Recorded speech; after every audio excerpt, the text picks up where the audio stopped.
So let me tell you why I had to close my gym. And this wasn't during the age of COVID right now. I got into the fitness industry with the big vision, the big idea that I'm gonna own brick and mortar. Maybe I'm gonna open up multiple gyms, and that's how I'm gonna make my difference and make my impact. I soon discovered that that is not the reality, because I wasn't working like 9 to 5. Nope. I was working like 5 to 9, 10, 11, getting up at 4, that I started to quickly realize, like, this is a grind. Like, I actually physically remember when I was near bankruptcy, because I bought out my ex-business partner. This is well before we met, by the way, so I didn't experience any of this. But you got to come in on the tail end of this and whatnot. That I remember just being like, I'm signing over. I just bought out an ex-business partner. I go 6 figures in debt, like 105K in debt, like that. I have to basically short sell my house because this is '08. And the real estate market crash and all that. And I'm literally like, I got to make a decision between the business, the house, and whatnot. I'm like, I can make a house down the road again, but this business is what I think I'm going to have for the rest of my life, type thing. I might need more wine for this video. Oh, shiz, girl. I needed a lot of wine back in those days. I just couldn't afford it. Not the good stuff. But not the good stuff. I was drinking the $8.99 type bottles. True. Why you got to be such a bitch to remind me I just remember Vito saying, like, when we first met, I never used to be able to afford wine like this. No, dude, I remember going to this one wine shop that had an $8.99 Super Tuscan that was actually really good. I would buy it by the fucking case. You could find great bottles of wine under there. But that's a different story. Attend wine time with us at times, is that. But I remember I'm like 105K in debt, lost my house, this and that. And as I'm doing all this paperwork and I'm there, I recognize 2 major things. I'm like, 1, if this is my life, where I'm leaving at 5, coming home at 9, I am going to, number 1, be a shitty husband. Because I will literally leave every morning. I've got anxiety, I've got stress, I'm not like making a shit ton of money out there. That I'm like, I will be a bad spouse because I'll bring my money problems, my freaking like constant work problems that will be passing ships in the night. And that's not what I wanted. I'd seen my dad work his whole life, from sun up till sundown, and not really being there as a spouse. Idea, right? Yeah, we owned a restaurant. You gotta be there if you own brick and mortar. Like you gotta be there. You're running the show, you know. And especially in the advent of when you didn't know business and marketing and stuff, you're like, it's just me there all the time. You were the glue. And that's what I saw for 35 years with my dad.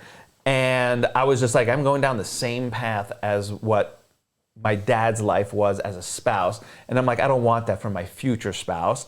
And then 2, I was just like, if this is my day and my life, I'm gonna be a crappy dad, because I'll never be there. There was no kid up at 4 or 5 a.m. And most of the time they're not up at 9, 10 o'clock at night. Unless he's our kid, because he likes to stay up. Our kid is trained. He's endurance built. But nonetheless, I was like, I'll be a crappy dad and a crappy spouse. So I was like, I have to make some moves about this. That luckily I found online network marketing and the businesses that we all have now and whatnot. But it was really coming down to the decision of kind of what we often coach our students on, that I just didn't know it back then. I mean, we didn't think about it that way back then, but we kind of teach this thing called the 5 freedoms. But I was literally like, okay, so when I meet Anna, and I decide like, oh, life can take an upswing here. And you know, when he met me, he was presenting. He had like a very high authority in the fitness space. He was presenting at one of the biggest fitness conventions of the year, IDEA.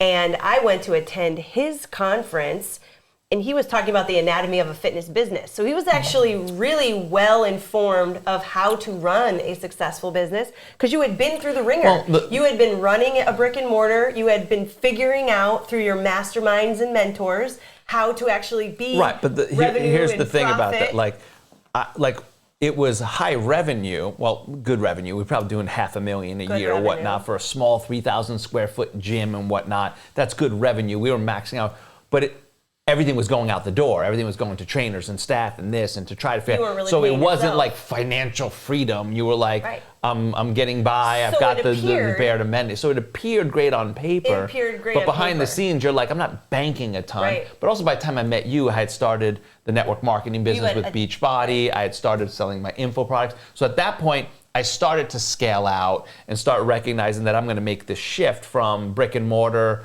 and heavy retail, not heavy retail, heavy overhead and all that, to a much higher profit margin world of the online and network marketing space. And I think that if you got into the online space in any capacity to do business back in 2008, you were in the early bird stages of building we online. were in the early windows, but Jesus, the early windows, well, they were people figuring out in 01, 03, 05. But still, I was like 09, 10. Right, and that was figuring it out early in the fitness industry. Right. Not to mention, like, other industries were figuring it out before that. Right, but I mean, like, when you get a taste, when you get a taste of the good life of online and network marketing and all that, brick and mortar becomes a very tough sell to stay in, because you start weighing out the pros and the cons, and you're like, and the overhead. Very, like, brick and mortar, very team dependent, local zip code. I'm only growing with the max amount of the people I have around me. Right. That was just like, my vision for how many people I wanted to help wasn't a local zip code, let alone just the fact that I'm like, I ended up in Orange County when I moved from Manhattan.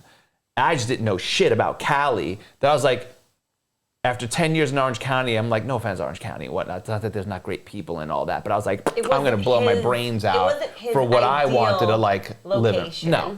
Let's just say that. No, when I started dating you and I come up to Santa Monica and I'm like, why did not anybody tell me about Santa Monica? This is like a city, he thought it was like and it's by the ocean. The beach of New York Because City. you could walk around. I was like, I don't need to be in a car. I can walk around. This feels like Manhattan. You know, when I met Vito too, and I had thought, wow, this guy's really got it going on. He's got his own business. He's doing these presentations. He knows about marketing. He's like, and I was trying to build online because I never wanted brick and mortar, because I saw my boss run a successful brick and mortar business, and that was a lot of work that I didn't want. So I had kind of seen it on the back burner without having to firsthand experience it. He was firsthand experiencing that. And then when you finally decided to close, it was kind of my fault. Yeah, everything's your fault. I mean, that's a like, hands down. That's a truth, my friends. But the reason that you could is because you had earned enough in other areas of But I was income. also like, I was always very passionate about travel. Yeah. And when you own a brick and mortar, travel is a very small thing. And like, you got to kind of have the caveat there. There are a very small percentage of brick and mortar owners that figure out systems and things like that and how to extract themselves from the business. I didn't have that knowledge back when I was a brick and mortar owner, but most don't ever feel it because they treat it like a mom and pop style business. Yeah. So they're very attached to it. I even know some amazing entrepreneurs. They run successful brick and mortar businesses, but they're always tied to it. They can only get away for so long. Right. We had the dream and the vision of being able to live in Italy for a month, 2 months, etc., raise our kids there. So it just didn't align with goals and vision anymore. Lifestyle. From whether it was location freedom, time freedom, financial freedom, purpose freedom, that at some point all the lines just didn't make sense. Yeah. And this was, thank God, this was pre-COVID. I was like, I got out in 2014. And then when this hit, I was like, thank you, God, for letting me get out earlier and whatnot, because and that's and that's why a lot of what we teach is helping experts who do own brick and mortar how to pivot online. Or at least how to protect and diversify. Especially that. If you're brick and mortar and you aren't at least protecting and diversifying your revenue streams, you are vulnerable in the market. Because this ain't gonna be the last pandemic, and we just don't know what other things. The thing I think about is all my brick and mortar friends, the natural disasters and all that, that just be smart, be intelligent. We're not saying you have to get out of brick and mortar, but systemize your business. Make sure you can extract yourself, protect and diversify your revenue streams. Get outside and make sure you are like a hybrid. You're online, you're offline, you are experienced, but whatever the things are for you, to just make sure you're not vulnerable to the fact that you only got one way that things come in, by brick and mortar. Where the world is at now and what's going on with the crazy government and politics and natural disasters and pandemics, be smart. Think ahead. I'm thankful to all the stars for how things went down.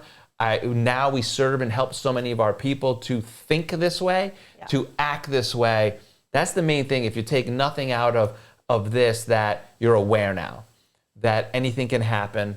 We are vulnerable when we're not thinking about all the things that can come at us. be smart and intelligent about that. I think you will make better plans for your future, which means you will be able to take care of your family, be the spouse, be the parent, be the provider that you want.